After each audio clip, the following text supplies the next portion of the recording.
Hello বন্ধুরা, আশা করি তোমরা ভালো আছো। অনেক দিন হলো বিভিন্ন কাজে থাকায় মেহেন্দির ভ্লগ একটাও দিতে পারিনি। আর আজকে যে ভ্লগটা আমি তোমাদের সাথে শেয়ার করছি সেটা একটা সারপ্রাইজ ছিল। আর কোথায় আমি যাচ্ছি তোমরাই দেখো, পুরোটা দেখলে অবশ্যই বুঝতে পারবে। আর মেহেন্দিটা ছিল সিলভার জুবিলি উপলক্ষে করা। সিলভার জুবিলি বলতে 25 বছরের বিবাহ বার্ষিকীটা ওনাদের কমপ্লিট হলো, তো সেই উপলক্ষে করা। আর সময় নষ্ট না করে চলো দেখে নিই। এই লোকেশনটা ছিল এগরা। আর এই যে রাস্তাটা ধরে আমি যাচ্ছিলাম, তোমরা অনেকেই জানো এই রাস্তাটা। আর একদম উপরেই তোমরা দেখতে পাচ্ছ, বলার অপেক্ষা রাখে না, আশা করি এবার বুঝেই গেছো কোথায় গিয়েছিলাম। আমি গিয়েই মেহেন্দি স্টার্ট করে দিয়েছিলাম। ওনার তাড়া ছিল, আগে থেকে বলেছিলেন বেশিক্ষণ বসতে পারবেন না, তো তাই আমিও কিন্তু খুব তাড়াতাড়ি কাজটা করেছিলাম।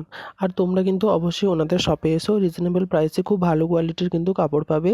আর এটা কোনো অ্যাডও নয় বা ওনারাও বলেননি, আমার পার্সোনালি ভালো লেগেছে তাই আমি তোমাদের বললাম। আর আমি ওনার হাজব্যান্ডের নাম চাঁদ রতন লিখিয়েছিলেন।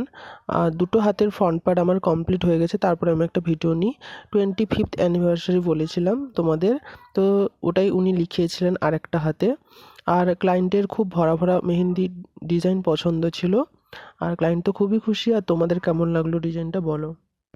আর এটা কিন্তু আমার ফার্স্ট টাইম নয়, আমি এর আগেও অনেকবারই ওখানে গেছি। তখন কিন্তু আমি ব্লগ ভিডিও বানাতাম না, তাই আর দেওয়া হয়। এটা দেখো হাতের পেছনের দিকের ডিজাইনটা কেমন লাগলো জানিও। পেছনের দিকে সিলভার জুবিলি লিখিয়েছেন। আমি আগেই কিন্তু বলেছিলাম এটা সিলভার জুবিলি উপলক্ষে উনি করিয়েছেন। আর উনি আমার উপরেই পুরো ভরসা করেই পিছনের ডিজাইনটা ছেড়ে দিয়েছিলেন, তো আমি আমার মতন করে করেছিলাম। বন্ধুরা, ফাইনালি আমার কাজটা কমপ্লিট। পুরো টোটাল কমপ্লিট করতে 3 থেকে 3.5 ঘন্টা মতো টাইম লেগেছিল। এবার আমার বেরানোর পালা। নেক্সট আবার কোনো একটা ব্লগ নিয়ে অবশ্যই তোমাদের সাথে দেখা হবে, কথা হবে। বাই।